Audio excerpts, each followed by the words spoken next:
All right, everybody. We are back again for another episode of The Coach's Compass. Remember, it is season 2. Don't know what episode it is. We just continue to roll. Continue to bring on cool guests from all across the world. It's your boy, Coach Coop, and a special guest, my little one, Leia, with us today. Coach Jay could not be with us today just because, he's in Hungary trying to figure out those time differences. Shoot, we had a hard enough time trying to figure out the time to get Coach Homer on here, right? But remember, hit that like, subscribe, comment button down below so we can continue to bring on cool guests from all across the world. And remember, turn on your alerts so you'll be reminded when we drop the episode.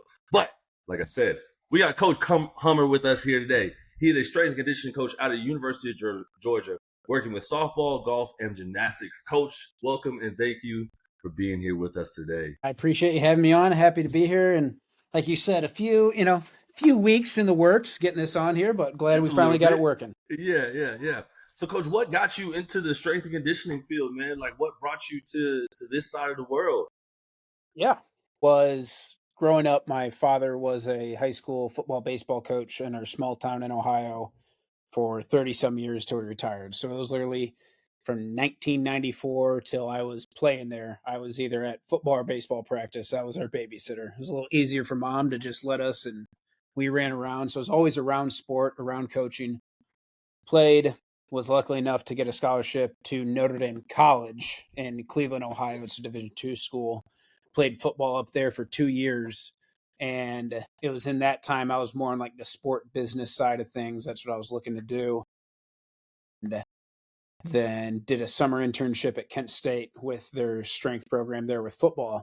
And within 2 weeks of that internship is like, yeah, no, this is definitely, I was already kind of leaning like I want to go strength and conditioning. Like I said, being around coaching was that, but just realized like, sport coach being football, no, wasn't really going to be for me, but I liked that. And then it was, like most strength coaches, was one of those of enjoyed the weight room, saw the benefits it gave me to play and that ability to give back and help others, achieve their goals. But it was, it's wild when you think back and look at it of that decision to do a summer internship. Within 2 weeks, I'm like, this is what I want to do. I left my scholarship, transferred to Kent State and finished up my undergrad there. Stayed interning, so worked with football. It's a MAC school, so Mid-American Conference, and there it's football, and then that same weight room, they have 2 on campus. Pretty much outdoor sports are out at football, so it's football, baseball, softball, soccer, field hockey, track and field, trained out of that weight room. So worked predominantly with those sports. And then, the way of coaching of the former Kent State baseball coach gets hired at Georgia, brought my mentor with him to Georgia, and that was summer of 2013. I then stayed the rest of that fall, and my mentor called, was like, hey, no, you got to do one more internship for graduation for your undergrad. Why don't you come down to Georgia? And that was, that took all 30 seconds to be like, yeah, no, let's do that. I'd rather easily convinced, So we got down to, he didn't have to work too hard at that one, but that was January 2014.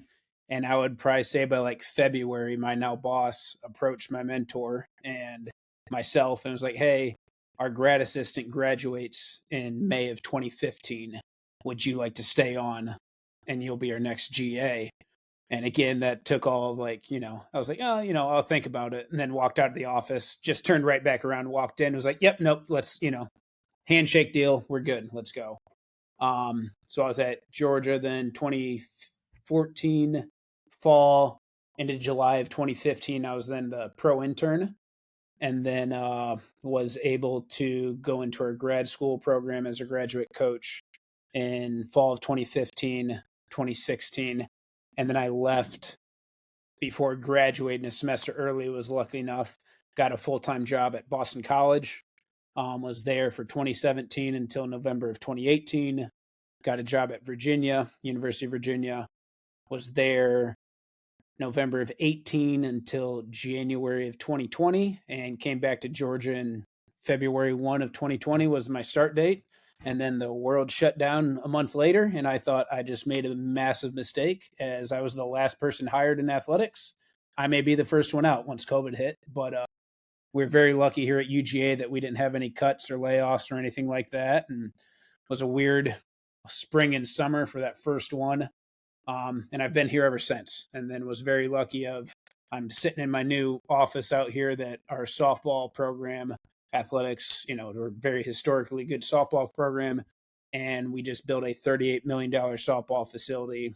Included in is a 4,500 square foot weight room that I got to design. My boss let me run it. Worked with Sornex for all of our equipment, play flooring, and all the bells and whistles. And then this weight room is then softball, women's soccer, and men's and women's golf train out of this facility. Wow, bro, you've got a chance to do it all. Can you hear me? Yep, I got you. There it is. Cool. Now, don't worry, AI will cut this part out. But man, that's a crazy journey. You know what I mean? Like being able to go all over the place. Yeah. And now you're back at UGA, and you've been able to build a $38 million facility, right? $38 million. Have you wrapped your mind around like how much money that is that she was given to you to be able to build? It's a ton. It was, yeah. And it's, if you look at it, it's like 4 parts of the building. We're in the weight room. Directly above us is the softball new hitting facility, which is a fully turfed infield, 4-lane batting cages. Soccer just got done there they host the first round of playoffs tomorrow. It's raining here today in Georgia, and they are able to it's big enough there to do a miniature practice inside and get out of the elements for a bit. And then the other half of the building is the new softball's team room, kind of team lounge, video room, locker rooms, athletic training, all that stuff is the other parts of the building. So one quarter of it was able to build out, which was very cool. That's incredible, man. And that was like 2.5 years. Yeah, that was like 2.5 years in the making of that too. Yeah. So what's it like to go from, you go from Kent State, then you go Georgia, then you go to UVA, and you're all over the place, right? Different places. What's it like to be back at UGA, arguably one of the best places when it comes to facilities and equipment and everything you guys have to use? What's it like to be back there and have access to this stuff? Very lucky. It's one of those of, like you said, we're at UGA. It's not only that you're in the SEC. I'm very lucky. I'm working with some of the top athletes in the country in their given sport. It makes my job really easy. I love using the analogy of the weight room is the garage. I'm the mechanic. The athlete's the car. I'm in here. We're increasing some horsepower. We're putting a fresh coat of paint on them, some new wheels, anything like that. I give it to the coach and the athlete, and they go drive it. One of those. It makes my job easier when I got Lamborghinis and BMWs and all that stuff rolling into the garage to work with than 96 Toyota Corollas. So it's I keep it pretty easy. I look at it as I train them as an athlete. We're here to play, a certain sport, not lift weights. So if they're healthy and they're on the field or in the lineup or anything like that and available to play, that's the best thing for them. But it is very, like you said, to sit back and look at where I'm at and where I came from. It's wild to think decisions you make a decade ago, how that affects where you are now. And, very lucky of the people I've crossed paths with during that time and the coaches I've met and the relationships I've built, not only within coaching, but also within athletics, is kind of what got me back here. And it was a very easy choice when Georgia called and they had an opening, knowing coming back with the staff that I got to work with was the staff that kind of molded me, between my director and Katrin Koch, assistants Sean Hayes and Josh Rucci, and my mentor, who is an assistant. Then he's now at Arkansas, and Ryan Gerhardt, where it's like, those are the people that kind of built me into who I was and helped me learn the ins and outs, especially at the big Division I level in a Power 5 school, to come back and then be from an intern under him and a mentee to same level. And those are my coworkers, not, who I answer to. That's awesome. What has been, so you went from football though, like working at Kent State, like doing the internship and stuff, to now working with softball, golf, and gymnastics. What are some of the biggest differences that you have to implement, like when it comes to designing their programs for however many weeks you go on for your periodization and the blocks that they're on? And then also working when it comes to females to males, you know what I mean? Like, what is the huge differences that you're seeing? Yep. That was a choice made. My mentor let me know, it's like, hey, if you come down here, you're coming to the Olympic side, and especially in the collegiate realm, it's the one or the other. Now it's almost splitting into 3s or 4s of it. You got football, a lot of big time basketball programs are their own. That's all they're working with. Baseball is kind of leading that way now as well. And then the rest of your sports. I think it's helped me be a better coach, because in my time between here at Boston College, at UVA, I've worked with equestrian, diving, men's tennis, golf, helped with swim. I've helped with baseball. I've helped with soccer. I've overseen soccer. I've done men's and women's lacrosse. I've done cross country. I was women's basketball at BC for a season. Like there's men's and women's ice hockey. There's not a sport that I rowing. BC we had downhill skiing. So it's one of those of being able to learn how to coach different athletes just makes you a better coach. And you just got so many reps. But the biggest thing is I'm not training them different. Like they're still all being held accountable. I don't care what it is. Sometimes I think it's, if anything, it's the intensity, and it's one of those, and you learn from coach to coach. In my role, strength coach, I'm part of a support staff for 3 different programs, being softball, gymnastics, and men's golf. Men's golf, it's a unique, golfers, unique sport and mindset. Gymnasts, unique sport, unique mindset, unique training style. Softball, unique sport, unique mindset. So it's all different types of athletes, and it makes it very fresh day in and day out that I'm training 3 different sports compared to football. Sometimes it's, hey, you're doing the same lift 4 rounds in a row with the same guys, which was enjoyable. Like that's one where it's like, hey, that's the testosterone driven, we're rocking, we're rolling, be ready to go, and then get to see the collisions that you build come to the field on Saturday or during my time in the MAC, Tuesdays and Wednesday nights, midweek action. But now it's the same thing. So it's unique. Softball it's a long season. We start in February, and the goal is to be playing in June, to make it to the World Series. And that's three games a weekend, 4 games a week. So it's a game Friday, Saturday, Sunday. Then you get Monday for us is usually our off day. We train Tuesday, practice, game Wednesday, train again Thursday with practice, or they're on the road traveling to their next spot. So it's a quick in and out, and that's a big one in season on keeping those bodies healthy. Gymnastics, very much like football, where it's 1 competition a week. So I can kind of build it that way, and we kind of follow that model. They're a competition Friday, Saturday off, Sunday practice train, Monday practice train, Tuesday off, Wednesday practice train, Thursday get ready for a meet at home, or they're traveling to the next spot. So it's 1, and you can that's a much easier to periodize because you're working around 1 competition a week. Men's golf is the unique one for us, our guys are traveling everywhere. Our men's golf never hosts a home match. So we're either traveling around the Southeast, or they're going across multiple time zones. Like they just finished their fall season in Hawaii. So that was, they left on a Wednesday to play Saturday, Sunday, Monday, and then got back. I think they left Hawaii, they said at Monday at 10 p.m. and they landed in Atlanta through Seattle at 3:30 p.m. Tuesday. So that's one of those. So that's big, working around those bodies and the time zone changes and all that stuff. And especially with them, some days I won't see guys when they're in the heart of their season. I may not see, like, they have 6 guys travel, 5 guys are the scoring scores that they're going to take. But 2 or 3 of the top guys that are consistently in there, I may not see them for 2 weeks. So that's unique one of, you got to meet them where they're at, So I'm very big, especially in the in season.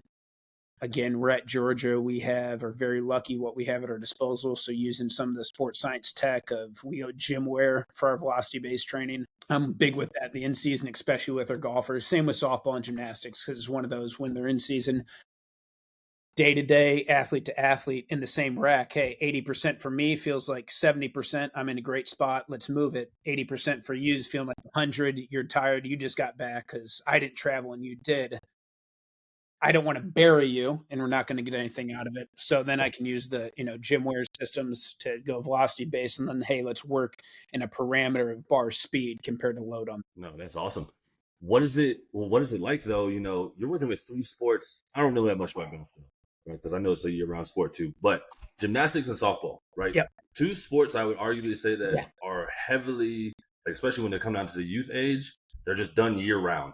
Right, like they're don't really do Correct. much outside of those 2 sports, especially when it comes to gymnastics. I know softball has become huge now with like travel balls, and you play in season, they get it out, and then you got summer ball, all this stuff.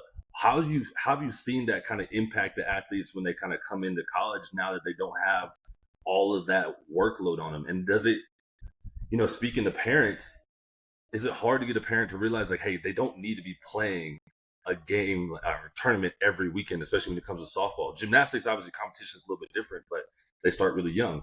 It's like, is there a balance between all of this? Yeah, I think one is, they play less. That's the biggest. Is it's almost they're so used to such a high level of output every weekend where it's, the softball travel tournament, they're playing 8 games in 2 to 3 days where, the most we're playing is maybe our early season tournament. We'll play 5 and 3. We'll catch a doubleheader one of those days. So it's usually like 1 game Friday, double Saturday, 1 game Sunday. Or that'd be 4. 5 is double Friday, double Saturday, 1 Sunday. There it is. That's the most that we'll catch in a softball tournament in college. But once we hit the meat of the season, we're in SEC play. It's 4 games over a 7-day span. Excuse me. The gymnastics world, I'm new, so I started working with them in January of 2022. So this is now my 3rd season with them. Learning that was one. Georgia's historically they got 10 national titles to their name as a program. So it's one of those of I helped with them when I was the GA to then come back, and it's one of those where it's you got so many different injuries that are built from doing it from such a young age, that it's okay. One, the force that they create when they land on a floor pass, on a vault, when they stick a landing on anything, it's like, one, we cannot recreate that any way, shape, or form naturally, like in the weight room, especially safely, not going to happen. You don't want to. So one of those, I've seen them. No, not at all. Not at all. One is they are, and I enjoy it. I'm good with, you do the recruiting talks, all that. I ask them, like, do you train currently? And if some are like, no, I don't, I'm like, perfect. Because guess what? You don't have any bad habits, anything. We start from day one when they come in July. Hey, we're ground zero and we get to build our way up. And I'm one, and our entire staff is, hey, you're going to learn how to do the movement correct. And then once we do that, then we can progress. We're going to add weight, progress movement style, anything along those lines. And then at the same time, hey, we got to regress sometimes where it's this injury just occurred. Let's back it off. How are we going to do that? Softball is the same, but again, gymnastics. I think their biggest is not from my end, but more of the day to day. So we have a lot of elite level gymnasts, which that's the one of, hey, you are homeschooled. You just go to the gym and you're at the gym doing gymnastics for 4 hours. You take a 2-hour break and you do class and eat. You do a second 4-hour session in the afternoon. Like they live at those gyms. Now you're in, college, you're in NCAA rules. Your max you're going to be able to do for any day is 4 hours. And you got class on top of it. But so that's some of the freshmen we have right now is early on is like, we're not doing anything because from what they're used to, we're doing 50% of what they used to do on a day-to-day basis. So that's unique working with that. But then also at the same time of like, hey, but how are we feeling? Oh, my body feels great. Cool. That's where we're at. Softball is the same. It's one of those, like you said, I think with all the tournament play and everything, and so many kids are just so over specialized now because they are starting at a young age and just going one sport. You're not really catching so many multi-sport athletes anymore.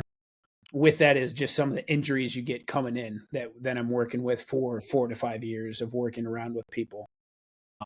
But no, it's different now than when I started, this coaching journey in 2012 and being a GA in 2015 or whatever is completely different, world. Even now with all the new NCAA bylaws and NIL and all that stuff, that's changed it as well. So it's a little wild.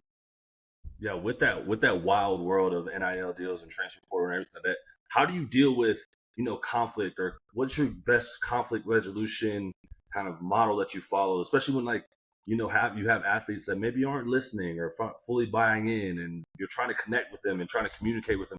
How do you find a way to get them to just follow the procedure and just trust the process? Mm-hmm. Luckily, I haven't had a problem where it comes to NIL deal or anything say, oh, I'm not going to do that. Yeah. One, I think it starts with, the coaches who you recruit. You bring in good people, you're going to have good people. So it starts there. And it's one of those where it's like, I'm part of the recruiting process, but once I do my spiel on campus and we talk about, we give them the tours and all that, I wait until they show up on, day one of, hey, they signed on the dotted line. They're here now. Until then, it's I let the coaches, that's what they're hired to do, and they're filling their program. And then it's, hey, how do I fit into their program within their sport? But no, I've been lucky where I haven't had any of those problems. But at the same time, I think it's, you start off week one, day one with them on, hey, you set the expectations, you set the rules, and let them know, hey, this is how we do things. I'm very lucky with our softball team where one, our coach is very big with what we do in here and that it has a big impact on the field. One, everything we do in the weight room or in training is to help them be a better softball player. We're not just trying to lift weights. It's, I need you to be faster. We need to be stronger. We need to bulletproof our shoulders, anything along those lines.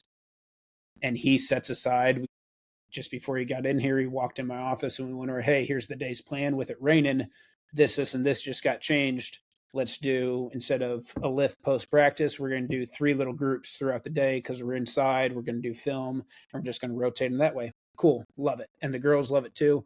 And it's one of those where we've just built an environment and set the standard from when I got here in 2020 with our old coach that was here for, I think Tony Baldwin, our current softball head coach, is only the 3rd coach in Georgia history. You know, Coach Lou Harris-Champer that was here for 20 some years. She set the standard a long time ago, and Tony was a part of her staff and got hired on. And when he came in, we made a bigger impact and wanted to make use of my side a little more with the girls, and the girls enjoy it. I think, one, I like to think that we set a good training environment that they enjoy coming into the weight room and training with their teammates and their time in here. Easy way to do that is, again, I'm very set a few rules because then that's less that you have to enforce, but at the same time, hey, when we work, but we're going to have a good time doing it. I'm one. Easiest thing as we're warming up or girls coming in, I just pick out one randomly. Hey, Sarah, what's the music today? It's on you. So what you choose, that's what we're listening to, and then if people want to complain, hey, go talk to Sarah. She's the one. Guess what? Tomorrow, you're the one that gets to choose the music. We'll change it that time, but it's one of those because then they have input with it. And then it's also finding, and I think that's no matter what sport you're working with, you got to find who your linchpins are on the team of, okay, I got to get the buy-in from these two because if they fall in line and they follow it, everyone else is going to buy in with them because you got you got your top 2 dogs in, everyone's going to follow suit. What is something you would want us to ask our next guest? Ooh, ask the next guest. I think one, if you're going coaching compass, like what is, I think it's an open-ended one. I hate doing the open-ended question, like what's the best piece of coaching advice, but what is, what's one thing you heard or said that's kind of changed your outlook on coaching, or where, I think this is a good one because I like, reading big with, I like getting outside of strength and conditioning realm because there's so much, after so long, you're just going to end up reading in circles on the same stuff. Like currently my book right now, I'm reading Unreasonable Hospitality by Will, butchering his last name, Godiara.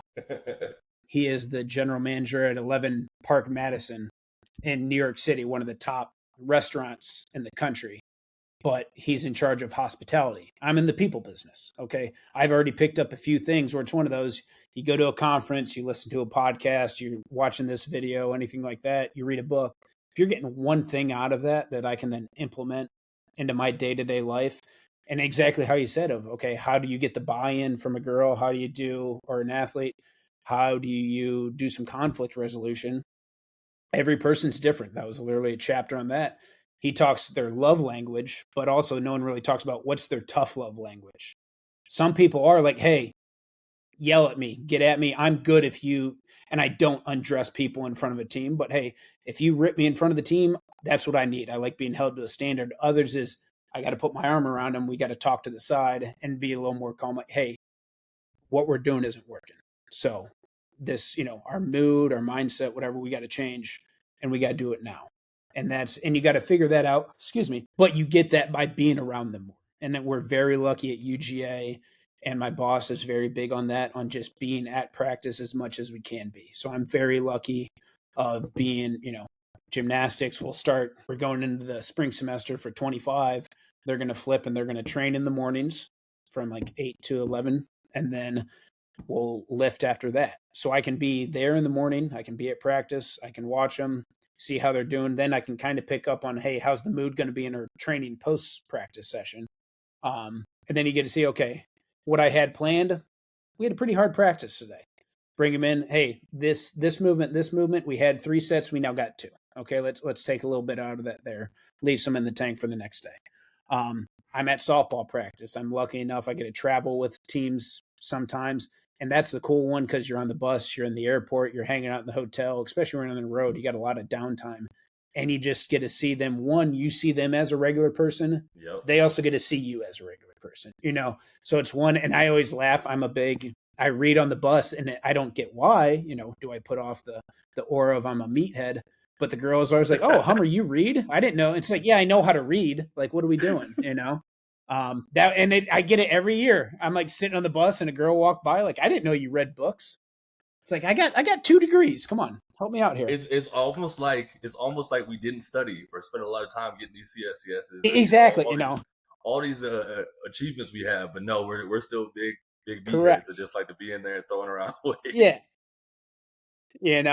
And it's one of those, but it's, I'm very lucky in that our administration allows us to travel, but I got to go to Arkansas with gymnastics last year and get to see be on the floor for the meet, travel with them, see how their day to day is. But then it's also, hey, if coaches ask, like, hey, that was good, but with softball, we do this, or vice versa, where it's like, hey, we do this as like a pregame. In the morning, we do this. Like our softball program, we're big. It's softball, you're also there for 4 days because you're getting in Thursday, you're leaving Sunday. So you got a lot of time. Sometimes if we have the opportunity, we'll train on site at whatever university we're at if they allow us there. Other times we're very big on just getting out and moving. So during a morning hit around, if we're playing a night game, we're at the facility at 8, 9 in the morning, whatever they allow the opposing team, and they set aside for you. If they don't hit for morning hitting, especially the pitchers aren't hitting, but then some, and coach lets the girls decide, hey, do you want to get some hacks in? If you're not, you just save it for the afternoon and for the game, and you're good. You're locked in. I just lead them out, and it's pretty much I just find the nearest Starbucks, and we go on a walk to Starbucks, and then we walk back. We're just out moving. Then if it's close, then we'll walk around campus. You get to see stuff, but it's one, you're outside. They're not on their phones. They're hanging out with each other. You're discussing anything that you want. And again, it's one of those where then you learn them more as a person. And then that's how you can find those buttons to push them. Where it's one of those of, okay, this one, how do I coach this girl compared to the girl training with her in the same rack? I have to coach them 2 different ways. That's awesome, Coach.